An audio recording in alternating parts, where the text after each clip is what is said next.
à tous, si vous venez de nous rejoindre, vous regardez Midi Ensemble spécial élection. Aujourd'hui, les Israéliens sont aux urnes. C'est la fête de la démocratie. Ce matin, le Premier ministre Netanyahou a été voté très tôt à Jérusalem et Yitzhak Herzog en a fait de même un petit peu plus tard à Tel Aviv pour vivre cette grande journée électorale. En plateau avec moi, Raphaël Ben Eliezer, bonjour. Excusez-moi, Eliezer Ben Raphaël. Eliezer Ben Raphaël, bonjour. Vous êtes sociologue, bienvenue. Marie Semelin, bonjour. Vous êtes journaliste et puis vous, Maurice Evergan, vous serez avec moi tout au long de cette émission. La société israélienne est une véritable mosaïque de religion, de culture et de nationalité.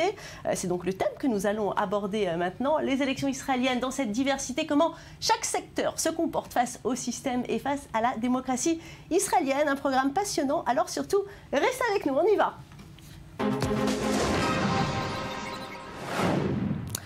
Alors, vous êtes donc sociologue, un gros connaisseur de la société israélienne. Est-ce que cette grande diversité, finalement, c'est une force ou une faiblesse dans cette démocratie ?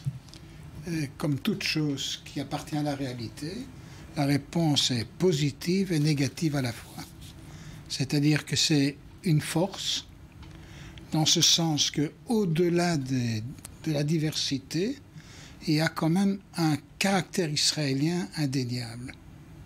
On reconnaît l'Israélien, quelle que soit son origine, quelle que soit son appartenance ethnoculturelle, etc. D'autre part, c'est aussi un facteur de dissension et un facteur qui peut facilement prêter à des divisions et à des antagonismes. Et nous voyons à chaque campagne électorale des agents, des facteurs, des acteurs qui essayent de créer une animosité afin de renforcer leur appel électoral. Alors justement, je vous propose aussi de faire un gros plan sur le secteur arabe israélien. Avant de développer, on regarde votre sujet, Marie Semelin, on en parle après. Ils sont 20% de la population du pays. On les appelle arabes israéliens, palestiniens d'Israël ou arabes de 1948. Ce sont les habitants arabes et leurs descendants restés sur leur terre après la fondation de l'État d'Israël il y a 67 ans. Et pour ces élections, ils vont probablement être plus présents qu'avant. Avec pour l'instant seulement 10 députés au Parlement, ils sont sous-représentés et cela va peut-être changer. Leurs intentions de vote ont bondi de presque 10 points par rapport aux dernières élections, faisant de leur liste la potentielle troisième force du pays. Et l'augmentation du seuil d'éligibilité y est pour quelque chose. Passé de 2 à 3,25%, cette nouvelle loi adoptée l'année dernière a pour but de réduire l'influence des petits partis. Réaction, les électeurs et politiciens arabes l'ont interprété comme une décision contre leurs partis minoritaires qui ont donc décidé de s'unir, une première dans l'histoire du pays et une loi décisive pour les électeurs arabes. Pour 57% d'entre eux, elle a joué sur leur intention d'aller voter. Voter ou ne pas voter, grand sujet de débat au sein de la plus grande minorité d'Israël, qui varie avec la situation politique du pays, et ces élections pourraient marquer leur retour en politique. Le taux de participation s'était littéralement effondré après la seconde intifada, avec un appel au boycott des élections. Seulement 18% s'étaient rendus aux urnes en 2001, contre 75% en 1999. Depuis, ils remontent peu à peu, mais si le contexte politique joue sur leur participation, les électeurs arabes d'Israël sont 70% à voir l'amélioration des conditions de vie comme priorité devant la résolution du conflit israélo-palestinien. Malgré cela, la guerre Gaza-Israël de cet été a renforcé les tensions entre communautés et la stigmatisation des Arabes dans le débat public. Et pour plus de la moitié de ces électeurs, c'est une raison de plus de vouloir faire entendre leur voix. Alors Marie Semelin, vous avez réalisé ce reportage. À votre avis, le plus important pour ces Arabes israéliens, c'est le règlement du conflit israélo-palestinien ou bien l'amélioration de leurs conditions sociales ? Alors oui, c'est vrai que c'est une question intéressante parce que une grande partie de ces électeurs arabes se définissent comme palestiniens, donc on pourrait s'attendre à ce que pour eux la résolution du conflit ce soit la priorité. Or, comme on l'a vu dans le sujet, c'est le journal Haaretz qui avait fait un sondage sur cette question, pour 70% d'entre eux, c'est l'amélioration des conditions de vie qui compte. Alors on peut l'expliquer de plusieurs manières. Une raison bête et méchante, c'est que comme chaque électeur, ce qui compte, c'est la vie quotidienne, c'est l'accès au logement, à l'emploi, à l'éducation, mais pour la minorité arabe, c'est peut-être une question d'autant plus prégnante, plus pour eux que pour la majorité juive israélienne, parce qu'ils sont en bien plus mauvaise posture, ils ont un taux de chômage qui est 5 fois plus important. Les chiffres de la pauvreté, par exemple, en Israël, 50% des familles arabes sont considérées comme pauvres, et c'est 1/5 de la population du pays qui est considérée comme pauvre. Donc on voit que c'est une question vraiment importante, et ça, leurs hommes politiques l'ont bien compris, et Ayman Odeh, le chef de file des partis arabes, a joué vraiment sur cette question sociale et a mis en avant l'égalité entre citoyens arabes et l'égalité entre citoyens juifs. Alors justement, Eliezer Ben Raphaël, ce secteur, les Arabes qui vivent donc en Israël sont déchirés entre deux identités, arabes israéliens ou palestiniens. Oui, tout à fait. Il présente, les Arabes israéliens présentent un conflit paradoxal entre le fait de se définir comme israéliens, et ils sont israéliens, ils veulent participer à Israël, à la société israélienne. C'est possible que ce soit là une des choses très importantes de ce qui se passe aujourd'hui, parce que le slogan actuel de cette liste unifiée est participation à la vie politique de façon active. Donc il y a ce fait israélien. D'autre part, il y a le fait palestinien, la solidarité avec un ensemble dont on sort les racines culturelles, etc., etc. Ce qui se passe, c'est que dans la pratique, nous avons ici une situation où, du point de vue social, du point de vue culturel, du point de vue des comportements, l'arabe israélien devient de plus en plus semblable aux juifs israéliens. Et le fait d'arriver troisième partie d'Israël, ça va leur permettre une intégration? Oui, mais avant d'arriver à ça, je voudrais dire que dans la pratique, quand vous promenez dans les villages arabes, vous voyez que le contraste entre le village arabe et la société israélienne et la société juive commence à s'estomper. Vous avez une classe moyenne, etc., etc. D'autre part, par rapport à l'identité, le conflit attise l'identification avec la cause palestinienne. Donc vous avez ce contraste, ce conflit interne entre convergence culturelle, divergence identitaire. Alors justement, Maurice Yvergan, est-ce que jusqu'à présent les Arabes israéliens se sentaient représentés par leur leadership? On a beaucoup polémiqué autour de la candidature de Hanin Zouabi. Exactement, ils ne se sentaient pas vraiment représentés.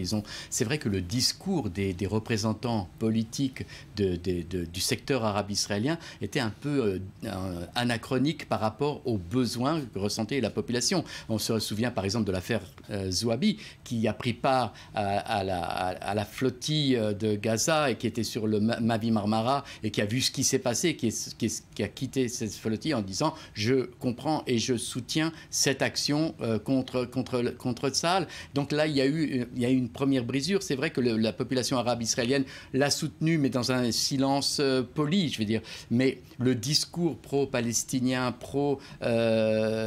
combatif, est un discours qui quelque part, a isolé la population arabe israélienne de la population israélienne. Et au lieu de jouer ce rôle de pont entre une société juive en Israël et le monde arabe, on s'est retrouvé avec une population arabe israélienne prise en otage par ses députés pour pouvoir faire avancer des intérêts qui n'étaient pas les leurs forcément. Alors justement, j'ai le plaisir de recevoir depuis nos studios parisiens Mickaël Prazan. Mickaël Prazan, bonjour. Bonjour Valérie. Alors vous êtes journaliste, réalisateur, auteur de plusieurs livres et notamment vous avez écrit un livre qui fait référence sur les frères musulmans enquête sur la dernière idéologie totalitaire aux éditions Grasset en 2014. Est-ce que la poussée de Daesh et de l'islamisme a des conséquences sur la politique israélienne à votre avis? Curieusement, pas tant que ça. Je crois qu'Israël est bien davantage préoccupé par l'arc chiite, c'est-à-dire l'Iran et la Syrie et derrière le Hezbollah. Ça ne veut pas dire que Daesh ne représente pas une préoccupation majeure, pour l'État d'Israël, mais sa marge de manœuvre semble extrêmement limitée. Et j'ai le sentiment qu'au fond, le gouvernement actuel, et puis celui qui va sans doute lui succéder, se contentent d'observer de loin, de l'autre côté de ses frontières, ce qui se passe et le conflit en cours. Et de ce point de vue-là, évidemment, il n'y a pas de bonne solution. Mais la priorité, je le crois, pour les Israéliens, reste d'empêcher l'Iran d'acquérir la bombe atomique. Et à partir du moment où il y aurait une opposition frontale, revendiquée, voire armée contre Daesh, eh bien de fait, il y aurait une alliance contre nature du point de vue d'Israël avec la République islamique d'Iran. Maurice Fergan, une réaction ? Non, pas vraiment une réaction. Je voulais juste dire qu'on vient de publier le nouveau taux de participation, 36% à 14 h, ce qui commence à baisser. Les Israéliens apparemment attendent la fin de soirée pour aller voter. Allez, on va passer à un autre secteur. Parmi ces diversités, il faut donc s'arrêter sur la population russe. Ils sont près d'1 million, soit environ 12 mandats à la Knesset. Mais regardons d'abord le sujet que vous nous avez préparé. Marie, on en parle après. Sur les 6 millions d'habitants juifs d'Israël, 20% sont des migrants venus d'ex-URSS et 1 million de personnes dans une élection. Ça compte. Arrivés en masse dans les années 90, les Russes d'Israël sont un poids politique que chacun essaie de séduire. Conservateurs, ils sont 31% à se déclarer à droite et un autre tiers très à droite. Et leur figure politique incontournable, c'est Avigdor Lieberman. Cet homme politique d'extrême droite, russophone, laïque, qui habite les territoires, est connu pour ses positions fermes sur le dossier palestinien et il a fondé son parti Israël Beitenu, en français Israël Notre Maison, en 1999. Après seulement quelques années, il est déjà solidement installé dans le paysage politique. Mais si Lieberman est actuellement ministre pour la 5e fois, sa popularité, elle, est en baisse. Avec aujourd'hui 13 sièges au Parlement, les intentions de vote donnent Israël Beitenu à seulement 4 sièges. Les scandales de corruption de ces 2 dernières années touchant Lieberman et ses proches ont probablement joué un rôle. Mais avant les affaires, pour certains analystes, la raison de cette chute est plus simple. Les électeurs russophones qui ont porté Israël Beitenu au pouvoir sont désormais intégrés à la société israélienne et donc moins sensibles au vote basé sur la référence communautaire. Ils dispersent donc leur vote auprès d'autres partis qui déploient d'importants moyens pour s'adresser à cet électorat de poids.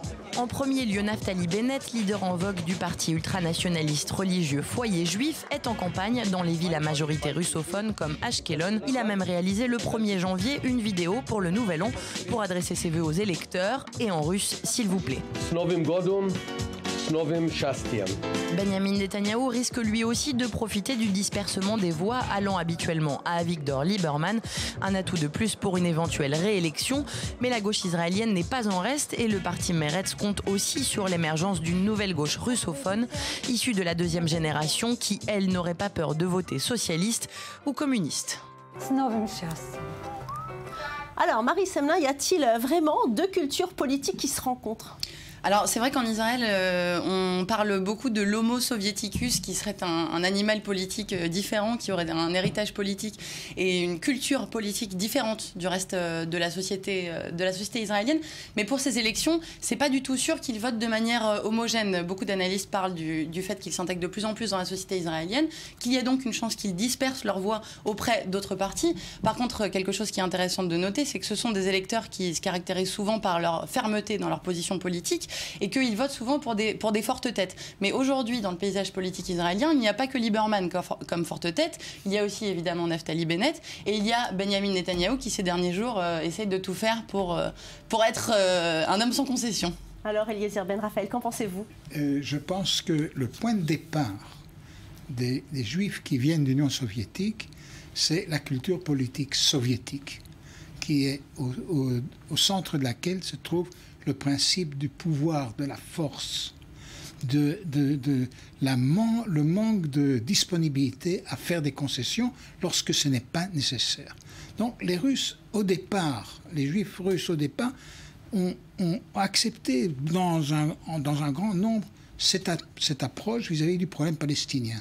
Mais à l'inverse de Bennett et d'autres, et même de beaucoup parmi les gens du Likoud, ce n'est pas une position religieuse, une position mythique, c'est une attitude pragmatique, foncièrement pragmatique.